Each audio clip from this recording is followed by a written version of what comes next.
Et salut les mages, c'est Akema, on se retrouve pour une vidéo sur Fairy Tail Wizard Chronicle, une vidéo sur les compositions en PVP. Pour les cartes, gardez ceux de PVM, ça ira très bien. Vous pouvez toujours jouer sur l'esquive. Pareil voilà, pour votre arbre, vous gardez le même arbre dans ce côté-là.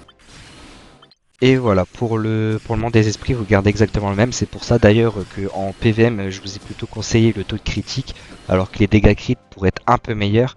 Juste parce que bah en fait je pense que ça fait un bon compromis entre PVP et PVM sans tout le temps switcher.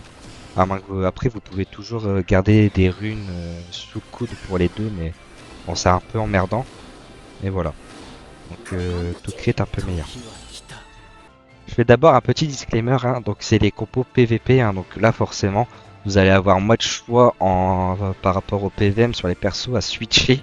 Si vous avez beaucoup moins de persos, où il vous manque pas mal de bannières, ça risque d'être compliqué pour vous malheureusement. Donc choisissez par rapport au personnage que vous avez le plus facilement. Avant de commencer, voilà, je tiens à dire, parce que je me suis rendu compte que c'était pas très clair sur la vidéo. Les personnages que vous voyez afficher, les compositions que vous voyez afficher de base sur l'écran, c'est la composition la plus optimale en PVP selon les couleurs. Et les changements que je fais par derrière, c'est pour vous apporter une version plus low cost, plus free to play pour ceux qui commencent le jeu ou ceux qui ne mettent pas d'argent directement dedans. Donc voilà. Nous allons commencer du coup par la compo verte, donc c'est celle où j'ai le moins de retours malheureusement. Moins de retours, donc moins de jauge.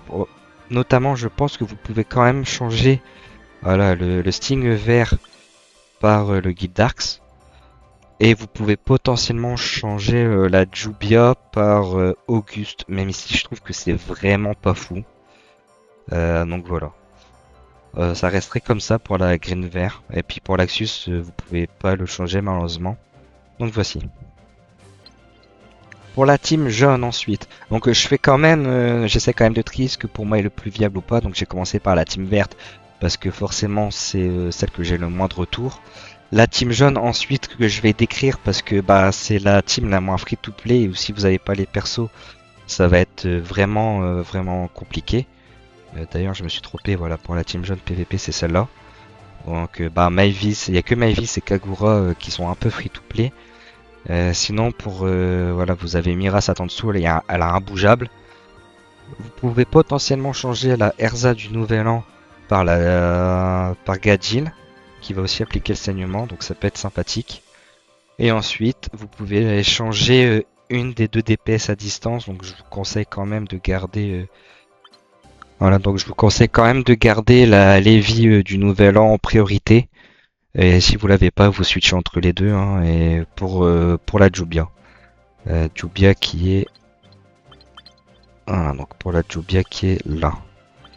Voilà, c'est pour ça qu'elle est un peu moins free to play parce que vous avez quand même, voilà, vous avez minimum la Satan Soul de Nouvel An, de Festival, et vous avez au moins Levi ou Yukino à mettre.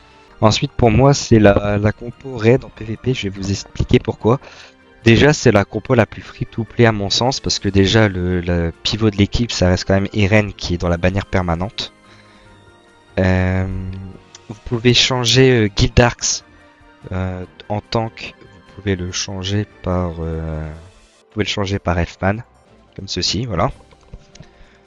L'Axus, il est très bien comme ça. Vous pouvez changer potentiellement la Jubia par un Grey si vous n'avez pas de Jubia. Je sais pas pourquoi ça s'enlève tout le temps, mais ça commence à m'embêter en vrai. Voilà, par le Grey.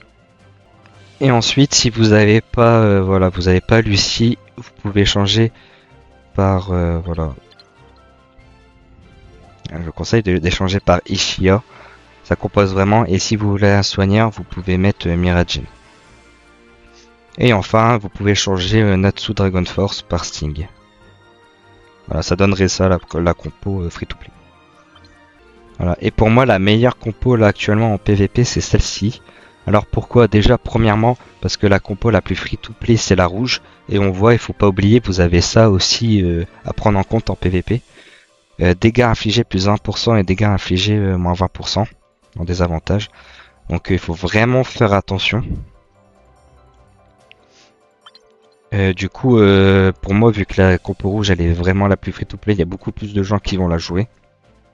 Et du coup, la compo bleue a beaucoup plus de value. Surtout qu'en soi, elle est pas si compliquée à ça à mettre en place. Il faut quand même avoir Jella le festival, malheureusement. Mais vous voyez, vous avez une Wendy qui est là, vous avez un Gadil. Donc le Gadil, là j'ai mis le Gadil le jaune, hein, mais vous trompez pas, hein, c'est celui-là du 8 mars qui est sorti. C'est ce Gadil là, le bleu là. Parce que je ne l'ai pas encore malheureusement. Euh, Ensuite, vous avez du Lucie aussi pour booster, en tant que vous avez voilà, du Laxus et pour taper vous avez du Kana. Vous pouvez quand même changer voilà, le nouveau Gadget par Levi si vous l'avez en beaucoup plus d'étoiles. Et après pour les modifications, malheureusement si vous allez vraiment être à l'affût, vous n'allez pas pouvoir changer grand chose en supplément. Vous pouvez toujours mettre voilà, Minerva à la place de Jelal même si vous allez perdre énormément de value. Vous pouvez changer Jura, de Laxus par Jura. Voilà, donc vous mettrez ça comme ça. Vous pouvez changer à la limite voilà, la Lucie par cette Lucie là en vrai. Voilà, la Lucie qui va vous permettre d'avoir un peu plus d'esquive et donc de tanker un peu mieux. Après voilà, c'est pas la compo la plus folle. Si vraiment vous êtes free to play et que vous allez vraiment aller sur ça, je vous conseille quand même de partir sur la team rouge. Hein. Voilà, donc sur cette team là, si vous êtes vraiment free to play, sinon si vous avez les persos, hein, la Blue PVP elle est vraiment mieux je trouve. Donc et voilà, j'espère que ça vous aura plu. N'hésitez pas à me dire en commentaire ce que vous en pensez. N'hésitez pas à liker et à vous abonner. Sur ce, je vous dis ciao ciao les mages!